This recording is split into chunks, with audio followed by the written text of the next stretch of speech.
Welcome to Practical Talk Time. I'm your host, Usha Kumar. I have with me here today Ed Heflin, who's a citizen of Connecticut, a resident of Greenwich, Connecticut, and also a Green Party candidate, and he is trying to be a senator in the state of Connecticut. We are going to discuss the economy, education, energy, and environment. So please stay with us. Hello, Ed. Thank you for coming on the show. Thank you, Usha. It's my pleasure. It's nice to be able to continue with our conversation that we had last week. Yes, I would like to pick up with where we left off, maybe give a quick summary or synopsis about my platform. As you adeptly point out, I am running for the 2014 Senatorial District 36 seat in Hartford. So that includes, of course, District 36 is known as the banking corridor, to some, known as the banking corridor in Connecticut. That includes Greenwich, New Canaan, and parts of Stamford. The platform that I'm running on is really keystoned with something called a creation called the Connecticut Public Bank. So I'm looking to institute a public bank in, of, and for the state of Connecticut, and thereby usher in the four different, what I call the four E's of my particular platform, being economy, so as to grow and revitalize, bring prosperity back to Main Street from Wall Street, and then from Hartford to Main Street here, Main Street, Anytown, Connecticut. Education is the second E of the 4E platform that I've dubbed. Environment, and the fourth being energy. So energy and environment kind of go together, and I could discuss a little bit more in depth on those two the relationship between those two particular attributes or characteristics of my platform. Else I could finish up with a quick discussion on the economy and education. I'm a firm believer in both of those. As you know, my background is fairly academic, in addition to the 15 plus years that I have experience on Wall Street consulting and essentially financial engineering sort of engagements and consultancy roles, as well as being an entrepreneur, both in real estate here in Connecticut, as well as three different companies. The last of which that I've been involved with, actually something called Retail Shopping Systems. Hate to put that, but the reason, well, I won't go into. Is that an online kind of a business? It's actually, it has an online presence, but it's more about, if you were to look on the website, you feel free to take a look on the website. But it's really a high-tech startup company, actually. Okay. And here's something I should, in full disclosure, mention. I ended up having to go to New Jersey to co-found that, instead of remaining here in the state of Connecticut, which I wanted to do. Why was that? Because money wasn't available. We got our seed funding. Okay. I, along with two other co-founders, ended up getting our seed funding from New Jersey. So here, New Jersey is beating out, for some of the tech-savvy companies, is beating out Connecticut. And I would like to reverse that. And New York is as well, too. So I would love nothing more than to see high-tech startup companies start here in Connecticut instead of having to go elsewhere for funding and money. That having been said, I could talk a little bit about education. I know that one of the hot topics today is something called core curriculum. My only, and I think to have something standardized is a wonderful idea, but I have to ask myself, whatever happened to the core curriculum, the tried and true traditional core curriculum of reading, writing, and arithmetic, the so-called 3 R's, although they're not all spelled with R. So here's my take on that. If the present implementation of a standardized core curriculum can get people to do those three things by the time they graduate in an expected, at an expected level in an expected format, I'm all for it. However, if it doesn't achieve those goals, well, let's just reconsider what it is that we're trying to achieve in a core curriculum and perhaps focus on, as I say, the traditional reading, writing, and arithmetic. But what I'm finding today is that there's a whole group based on political ideology opposing this, or there's a whole group politically motivated who is for this. And I think education should be, it should really transcend political, I think, views. Ideology. I couldn't agree or with you more. ideology. It should be based on what is really good for our citizens. Absolutely correct. And Usha, you really hit the nail on the head. It shouldn't be a political football, which the unfortunate inkling I have at this point, the unfortunate impression I'm getting, is that that's what it's just become, a political football. Education, and you know my background, so Yeah, you know I'm well, a firm You have a believer. PhD, you have several master's degrees. I do.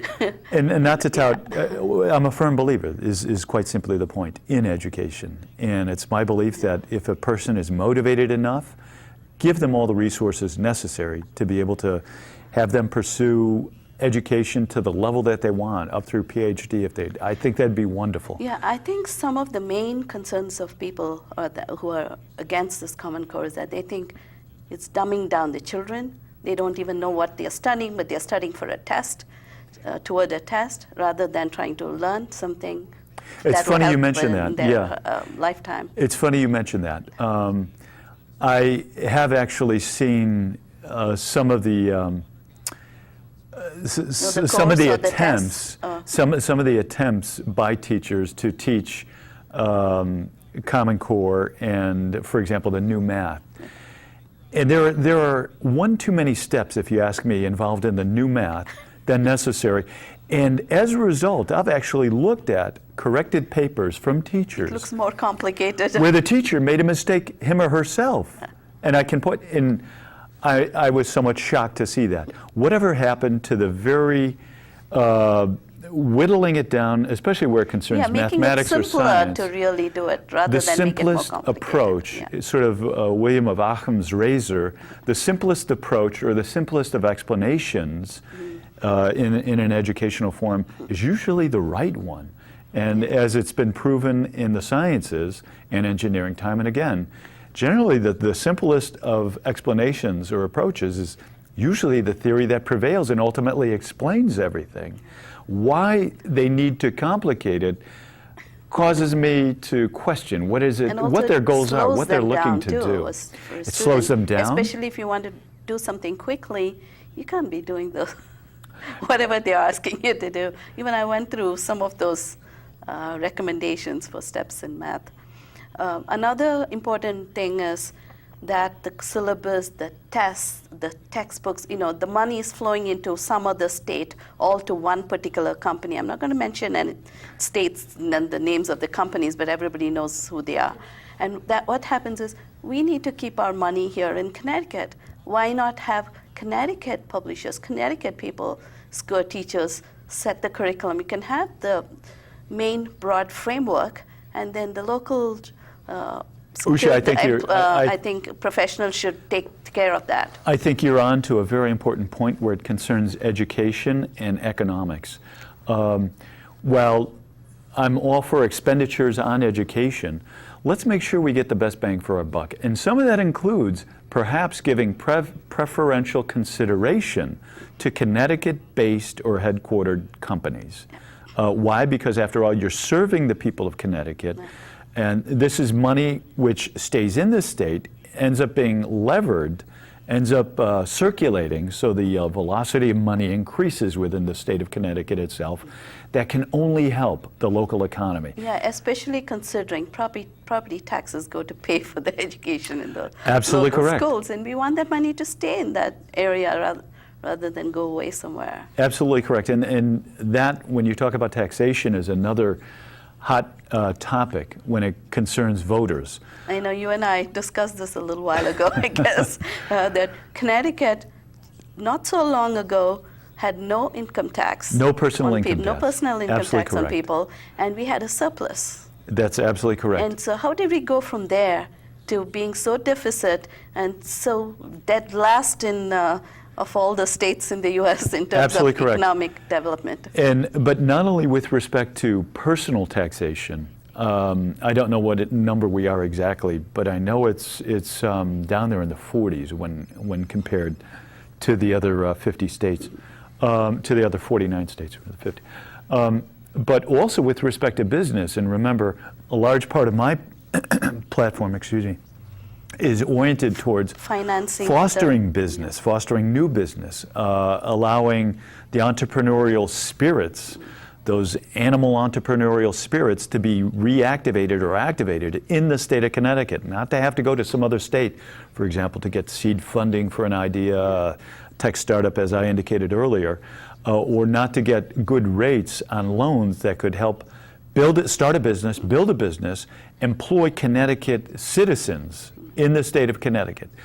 So not just personal taxation, but as far as I'm concerned, corporate taxation. I think if we were to implement a Connecticut public a state bank in the Connecticut State Bank, public bank, we would be able to lever not just taxes collected and therefore not have to increase taxes, both corporate and personal, but potentially reduce them, as was demonstrated by the poster child, the Bank of North Dakota, for public banking. The Bank of North Dakota is one of the premier public banks in the United States. Actually, at the moment, it's the only sanctioned, state-sanctioned bank that exists Oregon, in the United they were States. trying to get. In Oregon, did that happen? I believe there's legislation on the table right now. Yes. There are some over 20 different states that have some form or at some step in terms of that process, that ultimately that legislative process of getting a state bank implemented in that state. But certainly the Bank of North Dakota is a state bank that has been in existence for almost 100 years without a single year of loss. It survived the Great Depression. It survived what some have called the Great Recession, 2008, 2009 / depression, depending on whom you talk to or what statistics you look at. So getting back to my point, which is the taxation, the tax burden, it didn't exist previously. The personal tax burden didn't exist until fairly recently in the state of Connecticut. The corporate tax burden has gone up, and there is even, unfortunately, preferential tax abatement or tax credits or tax help given to certain companies. I won't name them, but that may not necessarily need them. Yes, and they are not. Certainly not as much as here. the smaller businesses. And let me point out that it's the smaller businesses, and that's why I emphasize small business, startup business, people, really. that employ almost 2/3, almost 67% of the people in the state of Connecticut. That's the section of economy that is suffering here, I think. And that's the section of, go ahead. I was going to say, that's the section of the economy that could potentially grow and grow exponentially. Here's how it would. If you could provide them with loans at a very reduced rate, that could be done through a public bank in the state of Connecticut. And this public bank would basically take in all of the tax revenue, all the fees, all revenues associated with the bank, and decide what to do with it internally in the state of Connecticut. I have a quick question right here. Whatever happened to all the federal level quant easing and those quantitative easing? Nothing has helped. All the money given to all of those big banks in the U.S., none of that money has trickled to the real people who need it. So what do you think That's about an excellent point. Truth be told, the Fed has got, actually their mandate is threefold, the Federal Reserve. And it's the Federal Reserve from which our currency comes, from which our money supply comes, essentially. But there are other ways that money is created through fractional reserve banking. And by the way, that's one of the reasons, that's a very strong reason why you would want a public bank in the state of Connecticut. You'd be able to lever, potentially, whatever amount you would want to attribute to that state bank for use by the bank for loans to businesses, for example, for infrastructure projects, et cetera. You'd be able to lever it by at least a factor of 10, typically a factor of 10. So if you gave it $100 million, that would turn into $1 billion without having to raise a single extra penny of tax, either corporate or personal tax. I mean, it's that simple. That's really what we're talking about here, and that's why I advocate so strongly for a Connecticut state bank, because you would be able to potentially lever whatever amount of the funding that's received by the state through taxation, revenues, et cetera, by a factor of 10.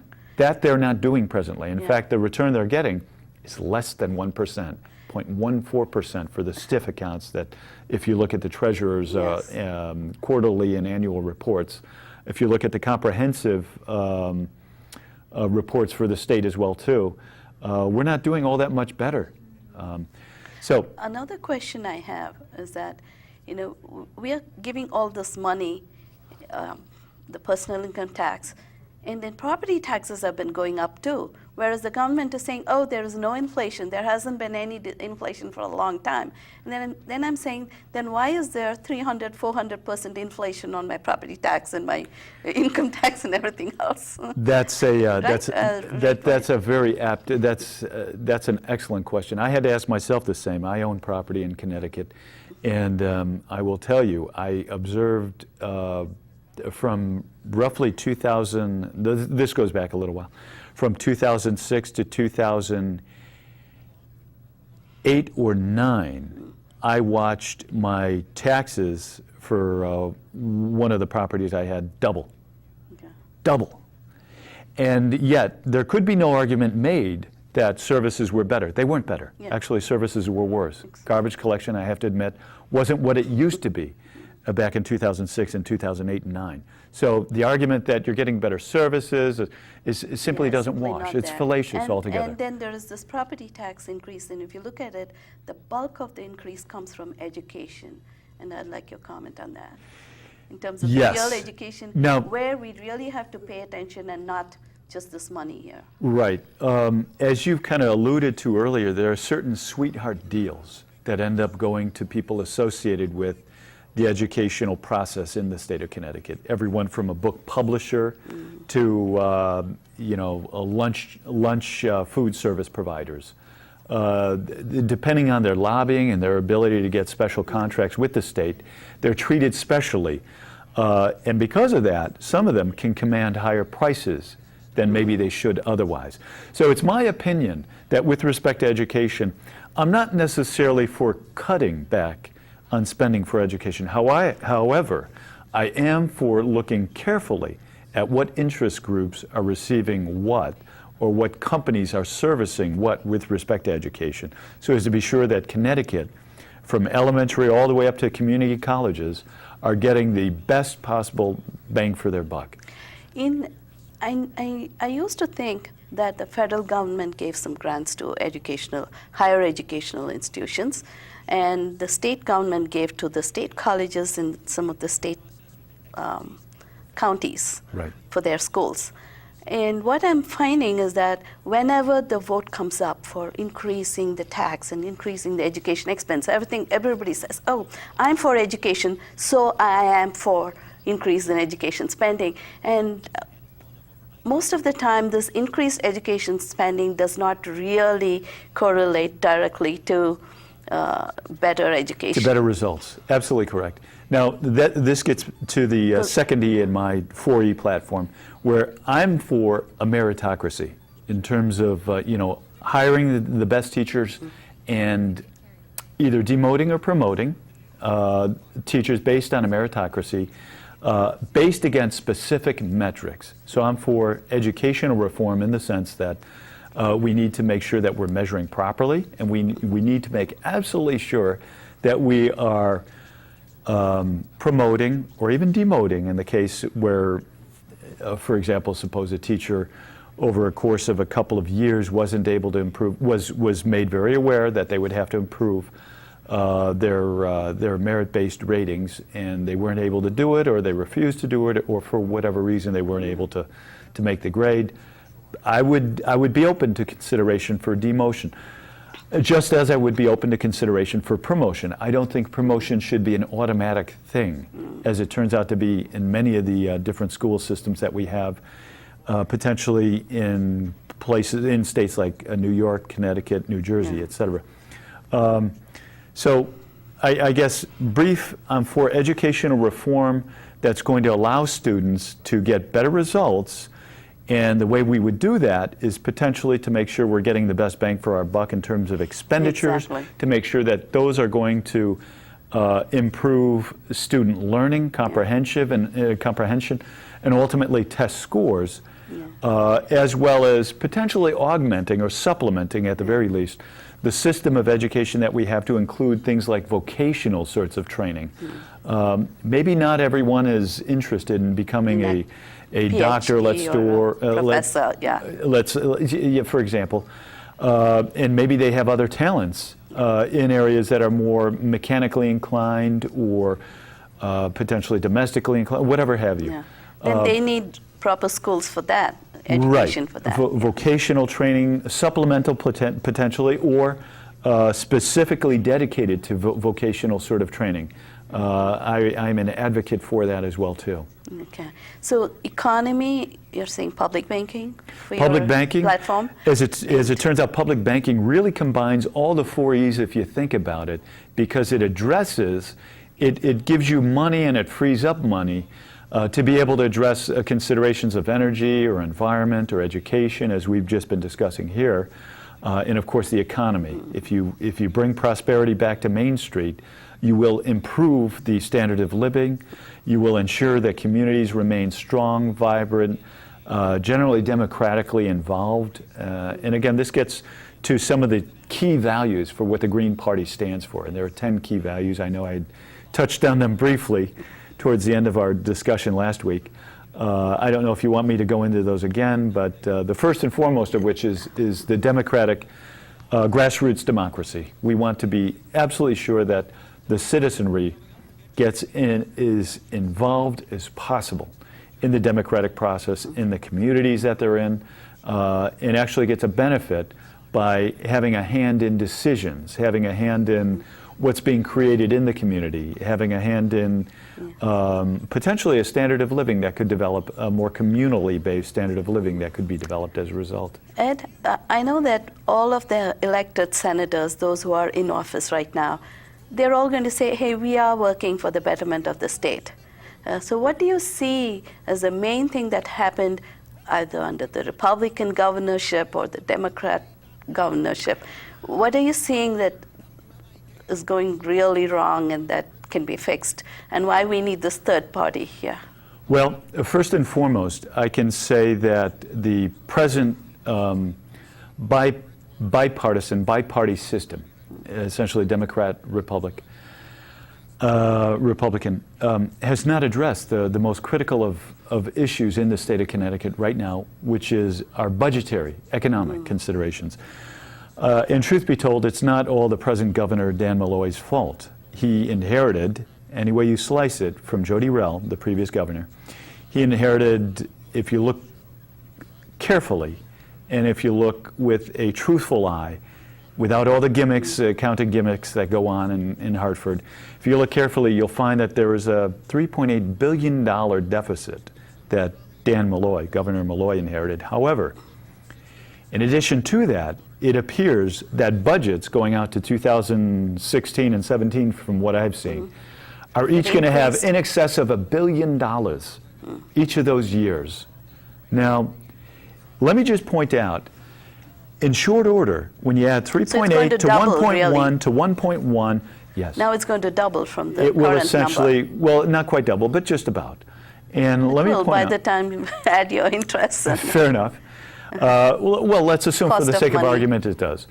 Let's assume that it's a $6 billion deficit that the state of Connecticut is looking at. And the state of Connecticut has roughly 3.5 million citizens, and that number is decreasing, by the way. So per person, how much deficit are we taking on? You're looking at what, $2,000 odd per person? A little under $2,000 odd per person. Now. Yes, but that's assuming every single person in the state of Connecticut pays personal income tax, which is not the case. If you look at the income tax rolls, you'll find that less than 50%, well, perhaps 50% actually pay income taxes in the state of Connecticut. And with corporations, some get such breaks, such credit breaks, They pay zero taxes. they not only pay zero, they They get actually get a money credit for credit, the coming year, the coming fiscal year. So my point is, we wouldn't have to go to all this sort of, we wouldn't be faced with such dire and dramatic budget deficits and deficits in the state of Connecticut if we implemented solutions like I'm suggesting now with a state bank in the state of Connecticut. Let me point out, $6 billion. How could we create with a state bank $6 billion of additional loan availability to businesses, to new businesses? Well, you would take $600 million and you would lever it by 10 to give you $6 billion. That's what regular banks do. That's simple, Yeah. precisely. Okay. And most people, once they figured out what public banking really is all about, they ask themselves, well, why didn't we do this from day one? Because it would seem that the bank, that North Dakota, through the Bank of North Dakota, had figured this out very early on, towards the end of World War I already. Well, I hope our state senate will have a good discussion on this Certainly, sometime soon. certainly, I would more than enjoy spearheading that discussion, I see. and I'd be happy to have that discussion with everyone from the governor, Dan Malloy, all the way down to local representatives with whom I've already spoken with. For example, Fred Camillo, representative in the Greenwich area, and a number of other representatives in the state of Connecticut as well too. I think in Connecticut we have a brain drain from here of young people. So, and we need to bring back technology, like you said, into Connecticut. I think that's absolutely critical. Remember, it's small We businesses. only have less than a minute. So- I'll summarize here. It's small businesses that are going to bring jobs and prosperity back to Connecticut, and we can do this through a public bank for the state of Connecticut. Thank you very much, Ed. Thank you, Usha. That was Ed Heflin, and I hope you all enjoyed the show. And if you have any questions, please write to practicaltalktime@yahoo.com. And if you want to watch archives, go to practicaltalktime.weebly.com, and you can look up old shows. Thank you all for watching. Until next time, goodbye.